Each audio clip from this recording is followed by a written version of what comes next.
हिमाचल प्रदेश नई जैसे जैसे विधानसभा चुनाव नज़दीक आते जा रहे हैं वैसे वैसे राजनीति गर्माने लगी है। कांग्रेस पार्टी की वरिष्ठ नेत्री और डलहौजी से विधायिका आशा कुमारी ने अपने निवास स्थान चंद्री घाट में पत्रकार वार्ता के दौरान केंद्र और प्रदेश सरकार पर जमकर हमला बोला। उन्होंने कहा कि आज हिमाचल प्रदेश के सैकड़ों युवा और आम लोग बेरोजगारी और महंगाई से त्रस्त हो गए हैं, जिसके चलते लोगों का जीना दुश्वार हो गया है। लेकिन सरकार हर मोर्चे पर नाकाम साबित हुई है। भाजपा के बड़े बड़े 10 से 12 नेता कांग्रेस के संपर्क में हैं और जल्द कांग्रेस को ज्वाइन करने जा रहे हैं। इसके अलावा आशा कुमारी ने कहा कि भाजपा की इस नाकाम सरकार को प्रदेश की जनता बदलने जा रही है और कांग्रेस की सरकार 2/3 बहुमत से सत्ता में काबिज होने वाली है, जिसके बाद प्रदेश में विकास को आगे बढ़ाया जाएगा। देखिए, ये जो भारतीय जनता पार्टी है, इसकी असलियत अब ज़मीनी स्तर पर सबको पता लगती जा रही है। जिस तरह से महंगाई बढ़ी है, जिस तरह से बेरोज़गारी बढ़ी है, लोग अपने आप को ठगा महसूस कर रहे हैं। और आप देखेंगे कि ना केवल मेरे चुनाव क्षेत्र में, पूरे हिमाचल प्रदेश में लोग जो है वो भारतीय जनता पार्टी को छोड़ करके और कांग्रेस पार्टी में शामिल हो रहे हैं। अभी आप देखेंगे कि कुछ लोग जो भारतीय जनता पार्टी में थे वो चाहे कांग्रेस में नहीं आए, जैसे उनके सचिव अशोक बकारिया जी हैं, मगर बीजेपी उन्होंने छोड़ दी।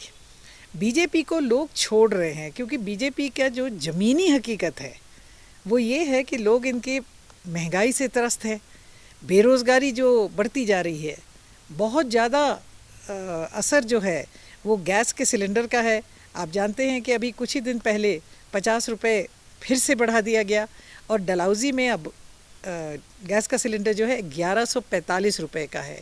जो लोग समझते हैं वो इस बात को भी देख रहे हैं कि डॉलर जो है रुपए के बनिस्बत 79.59 रुपीज़ तक पहुंच गया है, यानी लगभग 80 रुपये का $1 हो गया है। और यही जो है जब मनमोहन सिंह जी की सरकार थी 56 रुपये पे था। तो जब इंटरनेशनल मार्केट में हमारा रुपया गिरेगा तो महंगाई बढ़ेगी। दूसरी बात ये है कि हम अपनी जो अर्थव्यवस्था है उसको ना देख करके चीन की अर्थव्यवस्था को बढ़ाने में लगे हुए हैं। इतना ज़्यादा चीन से एक्सपोर्ट कभी नहीं था जितना आज है। इंपोर्ट एक्सपोर्ट का जो उनका जो इनफैक्ट हमारा इंपोर्ट है इतना ज़्यादा कभी नहीं था जो जिस स्तर पे आज है। हर स्तर पर अगर आप देखें तो हिंदुस्तान भी जो है वो श्रीलंका के रास्ते पे चला हुआ है। आपने बहुत सारा लोन कर्जा ले रखा है, वो कर्जा वापस करने की तिथि 9 महीनों के अंदर अंदर आने वाली है। जब वो तिथि आएगी तो हिंदुस्तान की जो स्थिति है वो श्रीलंका की जैसी होती जाएगी। आप जानते हैं, सब जानते हैं, दुनिया जानती है कि मनमोहन सिंह जी के कुशल नेतृत्व में हिंदुस्तान जो है विश्व की तीसरी उभरती हुई इकोनॉमी थी, अर्थव्यवस्था थी। आज हम 193 देशों में 164वें नंबर पे पहुंच गए हैं। ये मोदी जी का कमाल है, उनकी अर्थव्यवस्था का हाल है। तो निश्चित तौर से जब हिंदुस्तान की अर्थव्यवस्था गिरेगी तो महंगाई बढ़ेगी, आमदनी घटेगी।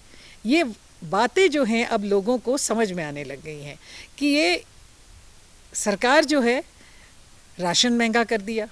डिपो पे राशन जो राजा वीरभद्र सिंह के समय 300-400 रुपये में घर ले आते थे, अब 1100-1200 रुपये भी, जहाँ परिवार के सदस्य ज़्यादा हैं, 1100-1200 रुपये में भी पूरा नहीं होता है। मिलावटी चीज़ें मिल रही हैं। सरसों का तेल जो है 235 रुपये पार है। सरिया, सीमेंट, कौन सी चीज़ है जो सस्ती है? इसलिए मेरा ये मानना है कि कांग्रेस पार्टी की हिमाचल प्रदेश में भारी बहुमत से सरकार बनने वाली है और आप देखेंगे कि कांग्रेस पार्टी एकजुट होकर के ये चुनाव लड़ रही है। और यही कारण है, आपने देखा अभी प्रतिभा सिंह जी जो हमारी प्रदेश अध्यक्ष हैं और मुकेश अग्निहोत्री जी, दोनों का चंबा दौरा हुआ। आपने देखा कि बिना कोई ज़्यादा एफर्ट किए हुए लोगों की भीड़ और जमावड़ा एक जो है चंबा की गलियों में देखने को मिला। यहाँ तक कि ट्रैफिक जाम हो गया। हम लोगों का जो 15-20 मिनट का राउंड था चंबा शहर का, उसमें 2.5-3 घंटे लग गए। और सबसे बड़ी बात ये है कि अंत तक लोग जो हैं वो प्रतिभा सिंह जी को सुनने के लिए, मुकेश जी को सुनने के लिए, अन्य नेताओं को सुनने के लिए सब जो हैं वहाँ लोग बैठे रहे। देखिए बहुत सारे लोग जो हैं वो हमारे संपर्क में रहे हैं। मंडी के चुनाव में जो अभी बाई इलेक्शन हुआ, प्रतिभा सिंह जी के लिए मैं स्वयं भी उनसे मिलने गई थी और उन्होंने उसी वक्त मन बना लिया था और आज हमें खुशी है।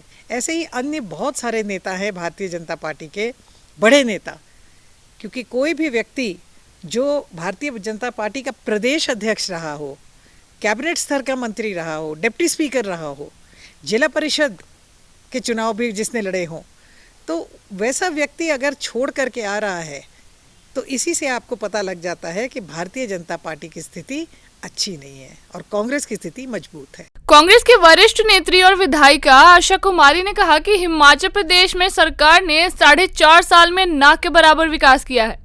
उन्होंने कहा कि आज महंगाई, बेरोजगारी आसमान छू रही है, लेकिन केंद्र और प्रदेश सरकार नाकाम साबित हुई है। उन्होंने कहा कि भाजपा के पूर्व मंत्री और अध्यक्ष खीमी राम ने कांग्रेस का दामन थामा है। उन्होंने कहा कि 10 से 12 नेता ऐसे हैं जो कांग्रेस पार्टी का दामन थामने जा रहे हैं और 2022 के विधानसभा चुनाव में कांग्रेस पार्टी की सरकार बनने जा रही है। चंबा से मंजूर पठान की रिपोर्ट, स्काई न्यूज़ हिमाचल।